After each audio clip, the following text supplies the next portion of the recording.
Hello and welcome to the relaunch of the Talking with Evie podcast.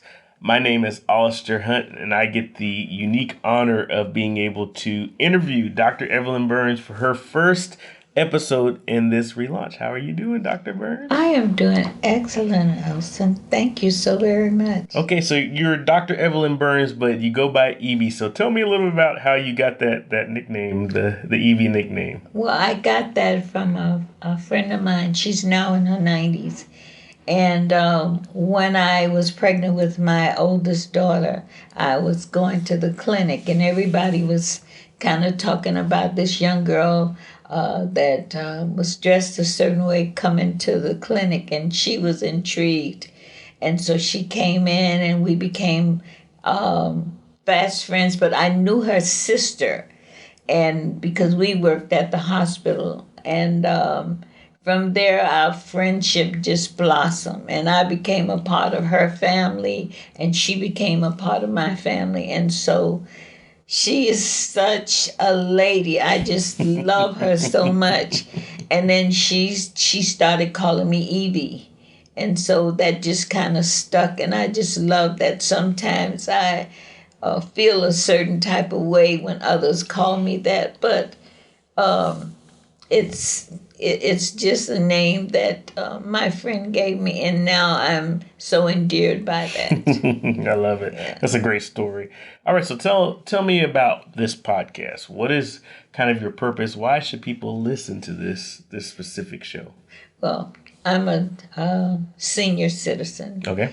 and by senior I mean when you're in your ages. I'm targeting women from 50, really 60 on up. Okay. And what I find in our society, when you reach a certain age, I mean no disrespect to children or other people, but unless you're caring for somebody's child or unless you're giving somebody some money, we're kind of put on the bottom shelf. Right. And no one tends to take you serious.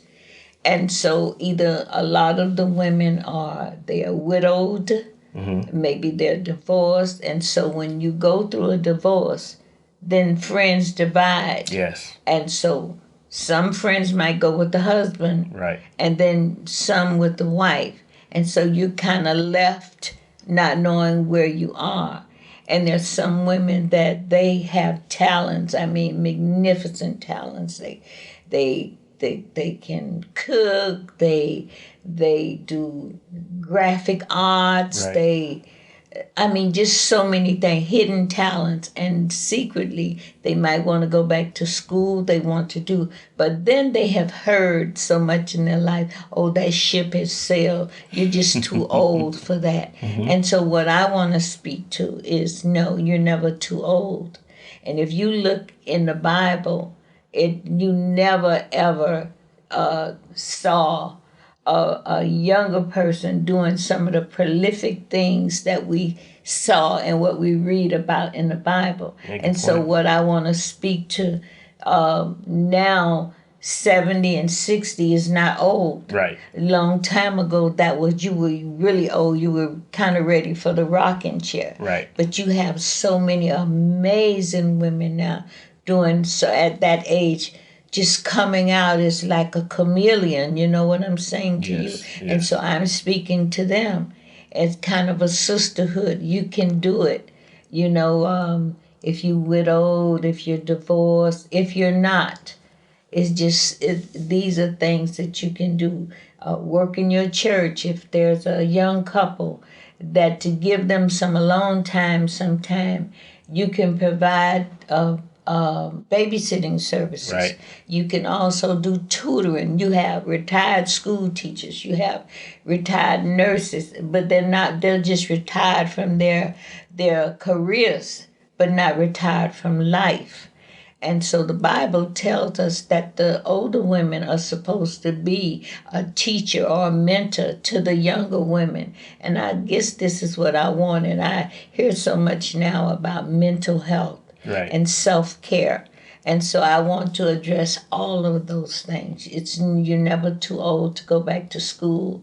You're never too old to dream and God has a purpose for you on your job. It doesn't mean that you have to have a pulpit, but God allows us to have platforms on our jobs in the grocery store. Right. And so I'm just asking these women to come out and stop hiding, because there's so many younger women, even women our own age, that need you. Absolutely. We need that sisterhood. So that's what this podcast is all about. Now, we talked about this before, and you mentioned that this is going to be a lot of women reinventing themselves because they've given all of their effort to their children and they've given all of their effort to their husbands. And like you said, maybe they're a widow or they're divorced, or maybe they're still married, but they still haven't figured out how to become their own. So talk a little bit about that process of reinventing yourself and stepping into your power, right? Well, reinventing yourself is not going off in some hippie farm and going, old lady going crazy, Right. not that kind of thing. Right.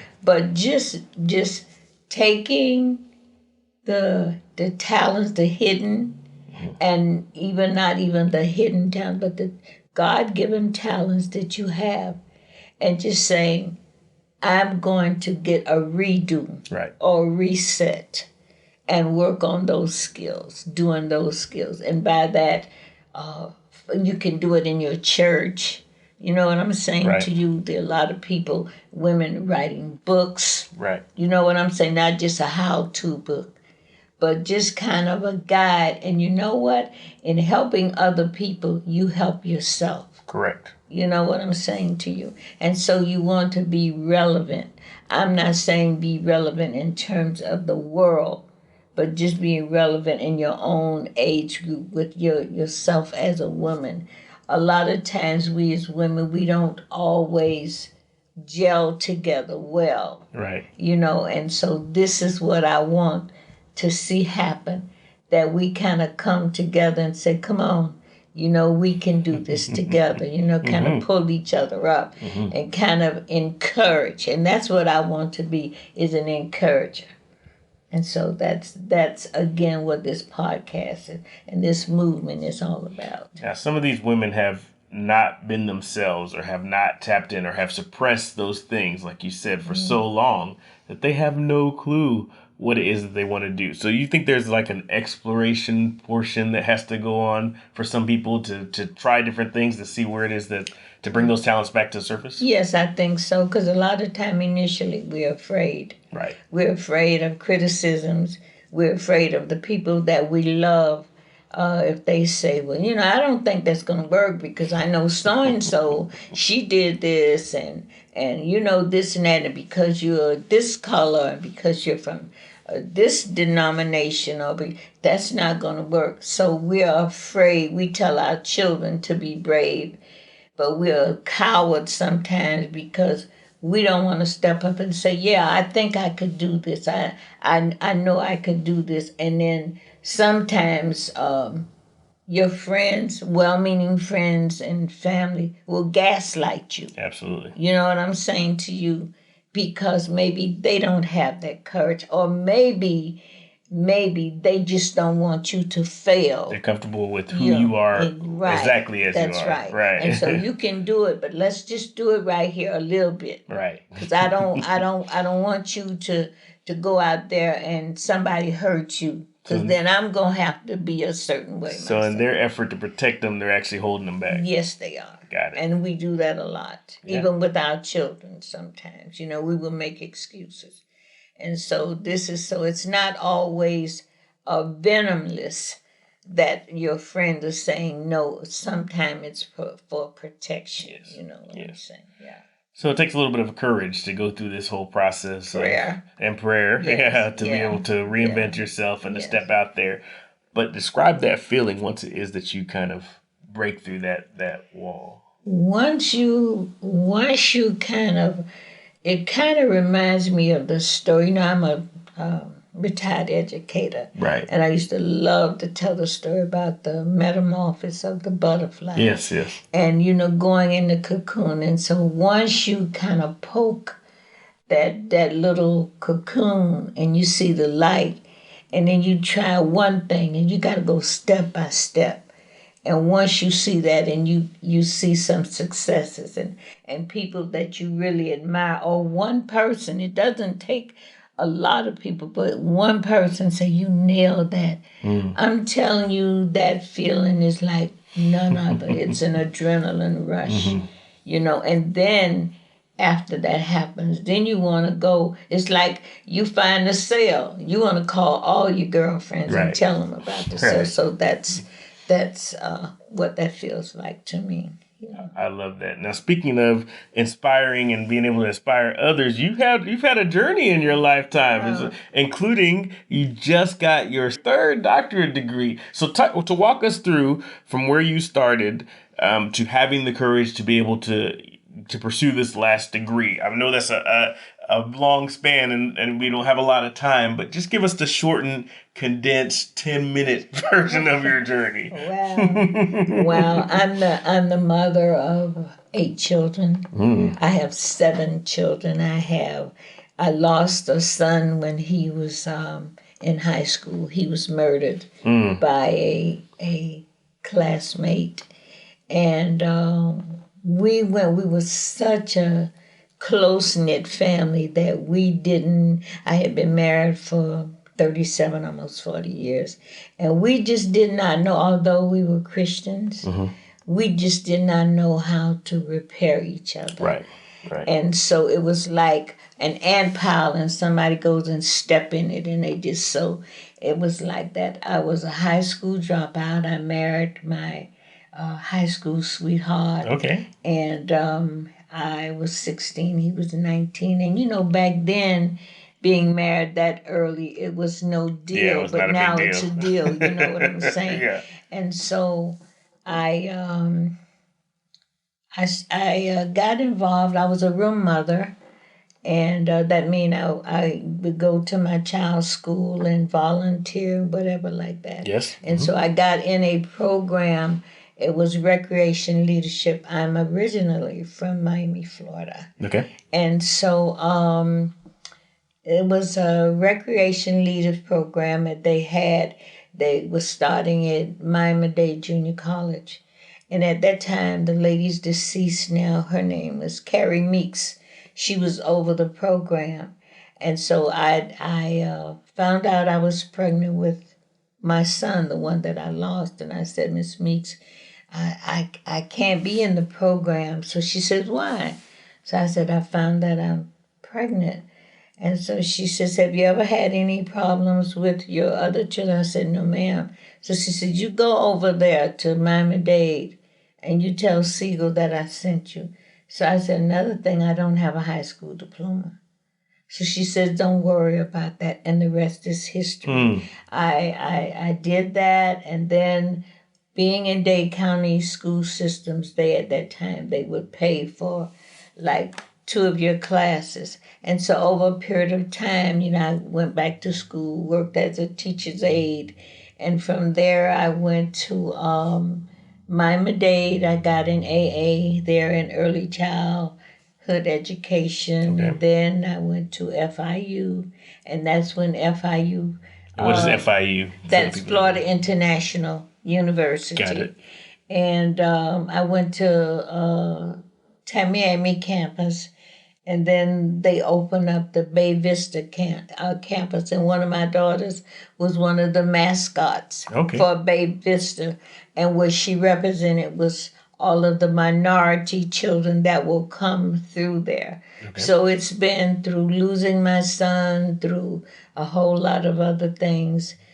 I just persevered.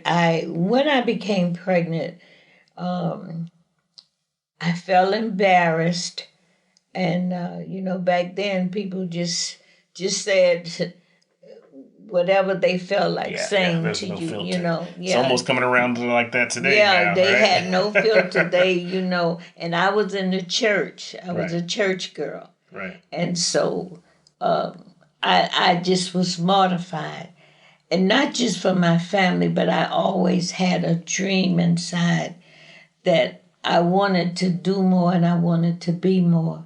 And so with this happening, back then, what could you do? Work to the laundry, do days work or whatever like that. And so by my working in the school system, by some of these things, God opening doors for like Carrie Meeks and other women like that, other people, God he did so many things. And in the church I was attending at that time, Good Shepherd's Lutheran Church, Pastor Robert Barber, they had so many programs there, in the summertime. Instead of going to Disney World, we went to what you call CFO. It was Camp Furthest Out, where the families would go on a college campus for 1 week, and they would have activities for the children, for the adults. So it's just God he where I did it wrong, he made it right for me. Doesn't he And always so though? yeah, so that's kind of, where. Okay, so 3 doctorate degrees. Take me through the first one. What made you decide that you were going to go master's and then doctorate? Well, I got the master's from Nova University. Okay.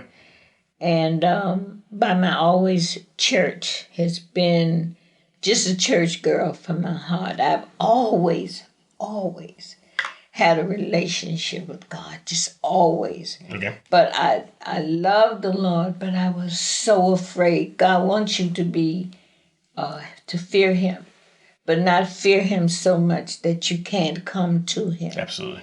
And so I walked through that period, and a group of friends that we palled together, they found out about this college, Jacksonville Theological Seminary. Okay. And they had like cell groups that you didn't have to go to Jacksonville, you met at a church.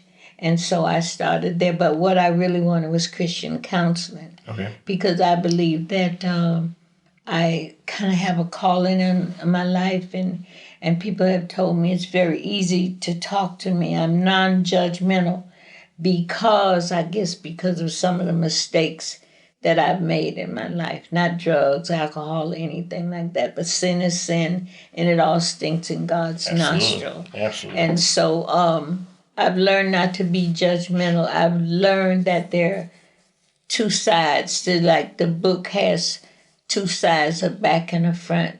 So I've learned not to be judgmental. You know what I'm saying? Right. And so that's why I wanted to Christian counseling. So I had started at Jacksonville Theological Seminary. And this teacher that I had, somehow, with the grades, he didn't put them the way they were supposed to. And I know graduation was coming up, and he never said, okay, you're going to graduate this time, whatever.